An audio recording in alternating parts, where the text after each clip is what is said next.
Lesson 17, I will use visual models to add and subtract two fractions with the same units. All right, so today we're not going to write anything in our journal. We're going to go ahead and just skip right to our problem set today because I think most of the learning that we have to do, we can just do it right there. All right, so in your problem set, I want you to take a look at your very first set of directions. It says use the following three fractions to write two subtraction and two addition number sentences. So basically it's asking us to create fact families with these fractions. So what we're going to do is we're going to begin by drawing a number bond. Okay, which of these fractions is the largest? Well, that would be 10 fifths. So let's put 10 fifths at the top. All right, then we can take 8 fifths and we can take 2 fifths as the other two parts because 8 fifths plus 2 fifths equals 10 fifths. So that can be our two addition sentences. We can take a look. These two added together equal 10 fifths. So I've got 8 fifths plus 2 fifths. Yes? Okay, so 8 fifths plus 2 fifths equals 10 fifths. That's one addition sentence. And then we can switch these around and say 2 fifths plus 8 fifths equals 10 fifths. That's our two addition sentences. Now when you take a look at our number bond, if we take 8 fifths away from 10 fifths, then that's going to leave 2 fifths. So let's say 10 fifths minus 8 fifths equals 2 fifths. And then we can do the same thing here. 10 fifths minus 2 fifths equals 8 fifths. And now we have two addition sentences and two subtraction sentences. All right, so let's do the same thing here. Which of these fractions is the greatest? That would be 15 eighths. So we're going to put 15 eighths at the top, and then we're going to use our two other fractions to put together to make 15 eighths. So I've got 7 eighths, and I've got 8 eighths. So let's see if we can't make two addition sentences and two subtraction sentences. Let's start with the easier, the addition. So we know if we put these two together, we get 15 eighths. So we'll start with 7 eighths plus 8 eighths equals 15 eighths. And then we'll say 8 eighths plus 7 eighths equals 15 eighths. So all we did was just take these two and turn them around. So we've got two addition sentences. Now for our subtraction, we're going to start with our large number, which is 15 eighths. If I take 7 eighths away from 15 eighths, that's going to leave 8 eighths. Likewise, if I start with 15 eighths and I take away 8 eighths, that's going to leave 7 eighths. So I have two addition sentences and two subtraction sentences. This is just like a fact family that you would do in addition or subtraction whenever you are using whole numbers. It's the same thing when we use fractions. All right, so let's take a look at number 2. Now we're going to model each subtraction problem with a number line and solve by counting up and subtracting. So I really like this strategy. So a lot of times when you subtract, you start at the small number and you count up, or sometimes you just basically subtract. So today we're going to try both ways. You can see right here they started with subtraction. They changed 1 whole to 4/4, and they subtracted 3/4, which equals 1/4. And then this would be the subtracting. And then using the number line, they used the counting up method. So look at what they did here. So I'm going to label this counting up. They started at the small number, which is 3/4, and they said, well, what would it take for me to get from 3/4 to 1 whole or 4/4? Well, I would have to add 1/4. So they got the same answer. 1 minus 3/4 equals 1/4. They did this way by subtracting and this way by counting up. All right, so we're going to do the same thing. We're going to start by subtracting. All right, so I've got 1 whole. If I'm taking away tenths, I'm going to take my whole and I'm going to convert it to 10 tenths, which is the same thing as 1 whole. And I'm going to subtract 8 tenths, which gives me 2 tenths. So this is just basic subtraction, okay? Now, the next strategy that we're going to use is we're going to use the counting up strategy with a number. And we're going to start with 0. And then I'm going to call this 10 tenths, which is the same thing as 1 whole. Now I have to divide this into 10 parts. So I'm going to start by dividing it in half. And then I'm going to divide each half into fifths. That means I draw 4 lines. 1, 2, 3, 4. 1, 2, 3, 4. Now I have tenths. I have 1, 2, 3, 4, 5, 6, 7, 8, 9, 10 parts. So this would be 5 tenths, and then every one of these would be a tenth.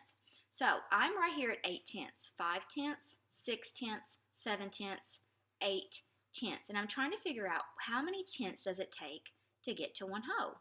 Well, it takes 2 tenths. So 1 minus 8 tenths equals 2 tenths. I got the same answer here as I got here. So this is the subtraction method, and this is the counting up method. They both work equally well. Now you might be saying to yourself, why are we even bothering with this counting up method? It definitely takes longer than the subtracting method. And I would say that in these cases of these subtraction problems, the subtracting method is the most efficient, but counting up can definitely work in other situations. So let's continue to practice both strategies, because I promise you the counting up strategy will come in handy in some lessons in the future. All right, so let's start with the subtraction strategy. So I've got 1 whole minus 3/5. So let's change the 1 whole to 5 out of 5, which is the same as 1 whole, minus 3 out of 5, which equals 2/5. That is just regular subtraction. Now let's practice the counting up strategy. So we're going to start with a number line from 0 to 1. And instead of putting 1, I'm going to put 5/5. I'm going to divide this into 5 parts by drawing 4 lines. And now I have 1/5, 2/5, 3/5, 4/5, 5/5. So I'm going to start at 3/5, and I'm going to say, how much do I have to add to 3/5 to get to 1 whole? And that would be 2/5. So I have the same answer here as I have here.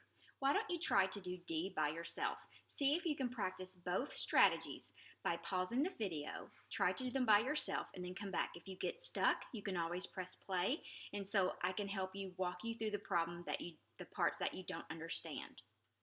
All right, so hopefully you paused the video and you were able to complete both of these problems by yourself. Now let's check to see that you did them correctly. So 1 whole would be the same as 8 out of 8 minus 5 out of 8, which equals 3/8. So that's subtraction. Now we're going to use the counting up strategy. So I'm going to start with 0, and instead of 1 whole, I'm going to label this 8/8, and I'm going to divide this into 8 parts. So the first thing I'm going to do is divide it into 4 parts, and then divide each fourth in half, and that will give me eighths. So I'm going to say 1/8, 2/8, 3/8, 4/8, 5/8, and I want to figure out what it takes to get from 5/8 to 8/8, and the answer is 3/8. So you get the same answer here as you get here. Okay, so let's take a look at problem E here. We have 1 and 2 tenths minus 7 tenths. So we're going to try to figure out how we can first of all solve this through subtracting. So 7 tenths is too large to take away from 2 tenths. So what I can do here, there's a couple of strategies I can use, but I'm just going to choose one here.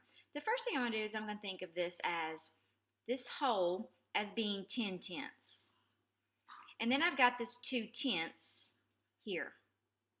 Okay, so I'm going to go ahead and add 10 tenths plus 2 tenths, which is going to give me 12 tenths. And now I'm going to subtract 7 tenths. And that's going to equal what? What's 12 minus 7? 12 minus 7 is 5, so I've got 5 tenths. Okay, so that is the subtracting method. Okay, so let's talk about the counting up method. So here is my number line. And I have 0. I'm going to go from 7 tenths to 1 and 2 tenths. So I'm going to go from 0 to 1 to 2. And I've got to divide these into 10 parts. So I'm going to do that really quickly here. 1, 2, 3, 4. 1, 2, 3, 4. So that's going to be a total of 9 marks, which is 10 parts. So I'm going to divide it in half. And then 1, 2, 3, 4. 1, 2, 3, 4. So now I've got tenths. So I'm starting at 7 tenths. So I'll count over 1, 2, 3, 4, 5, 6. Here's 7 tenths. So I'm going from 7 tenths to 1 and 2 tenths. This is where I'm stopping right here. 1 and 2 tenths. So I just have to figure out how far this is. This is 1, 2, 3, 4, 5 tenths. So to get from 7 tenths to 2 tenths, I have to add 5 tenths. All right, let's try one more. So again, this one is just like E. This is the first one that's been a mixed number. 3/5 is larger than 1/5, and I can't take 3/5 away from 1/5. So I'm going to decompose 1 and 1/5 into an improper fraction. And the way I'm going to do this, I'm saying instead of 1 whole, I'm going to call that 5/5, and then I've still got the 1/5 here. So this is still 1 and 1/5, but I'm going to go ahead and add these together. 5/5 plus 1/5 equals 6/5. Now I can subtract 3/5 easily. 6/5 minus 3/5 would be 3/5. Okay, so let's go ahead and do the counting up strategy. So I'm going to go from 0, I'm going to need to go from 0 to 2 again. So I'm going to put 1 in the middle, and this time I'm talking about fifths, so I'm just going to divide this into 5 parts.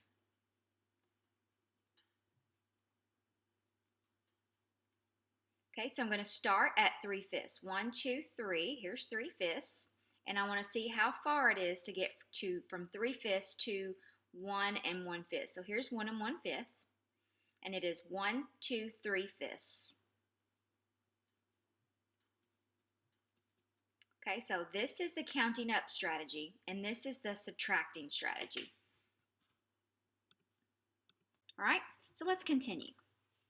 So now we're going to find the difference in 2 ways. Using number bonds to decompose the whole, part A has been completed for you. So you can take a look right here and you can see we had a mixed number, 1 and 2/5, which is the same as 5/5 and 2/5 minus 4/5. Now, they did this 2 different ways. Here's what they did. They took this improper or this mixed number and they turned it into an improper fraction by adding both of these together, and that gave them 7/5. And then they took 7/5 minus 4/5, which equals 3/5. Now, here's another strategy. Over here, they still decomposed 5/5 and 2/5, but they took this 4/5 away from 5/5. Okay? And then they added the 2/5. So here, they added the 2/5 first and then subtracted. Here, they subtracted and then added the 2/5. Okay, that may seem a little bit confusing, but I want you to follow with me.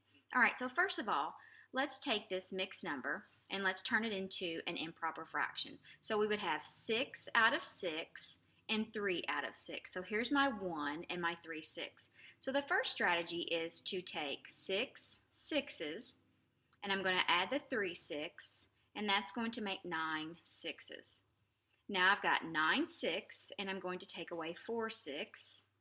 Oops, that should just be a subtraction sign there. I'm going to subtract 4 6, which is going to equal 5 6s.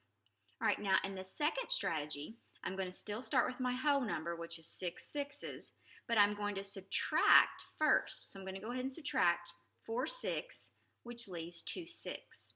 Now I'm going to add the 3 6s in, and I still get 5 6s. So I get 5 6 here and 5 6 here. It all hinges around this 3 6s. In the first strategy, I added the 3 6s first. In the second strategy, I added the 3 6s second, but I still added it. All right, so let's try C. So let's go ahead and decompose this mixed number into 8 out of 8 and 6 out of 8. So we have 1 whole and 6 eighths. Now in the first strategy, we're going to add the 6 eighths first and then subtract. So 8 eighths plus 6 eighths equals 14 eighths. So now I have 1 and 6 eighths, and I changed it to 14 eighths. So now it is an improper fraction, and I'm just going to subtract 7 eighths, which equals 7 eighths. So here's my answer. Now in this strategy, instead of making this an improper fraction, I'm going to go ahead and take the 7 eighths away from the whole. So I'm going to say 8 eighths minus 7 eighths leaves me with 1 eighth. Now I'm going to add the 6 eighths, and I get 7 eighths. So in the second strategy, I waited and added the 6 eighths at the end. In the first strategy, I added it at the beginning. All right, let's try 2 more. All right, so I'm going to take this mixed number, which is 10 tenths and 1 tenth. Okay, so first I'm going to add these two together. 10 tenths plus 1/10 equals 11 tenths. So here's my 1 and 1/10. I just changed it to an improper fraction. Now I'm going to subtract 7 tenths, and the answer is 4 tenths. Okay, now I'm going to do the same problem, but instead of adding the 1/10, I'm going to go ahead and take the 7 tenths away from 10 tenths first, and that leaves 3 tenths. Now I'm going to add the 1/10, and I still get 4 tenths. Okay, if this is making sense to you, go ahead and pause the video and try to do this one all by yourself. Do as much of it as you can, and if you get stuck, you can always press play and I can help you finish it, or hopefully you can get through the whole entire problem and then you can just check. All right, so I've got 12 twelfths and 3 twelfths, because here's my one whole, 12 out of 12, and here's 3 twelfths. So in my first way, I'm going to go ahead and add the 3 twelfths in first, which gives me 15 twelfths. Now I'm going to subtract 6 twelfths, and that leaves 9 twelfths. Okay? Now in the second way, I'm going to hold off on adding this 3 twelfths at the end, and I'm going to subtract 6 twelfths first, which gives me 6 twelfths. Now I'm going to add in the 3 twelfths, and I still get 9 twelfths. Okay, so in this lesson, we added and we subtracted fractions several times, and we did it in a couple of different ways. So I want you to try to do this on your own when you do your exit slip, and you can always come back to your problem set if you need some help.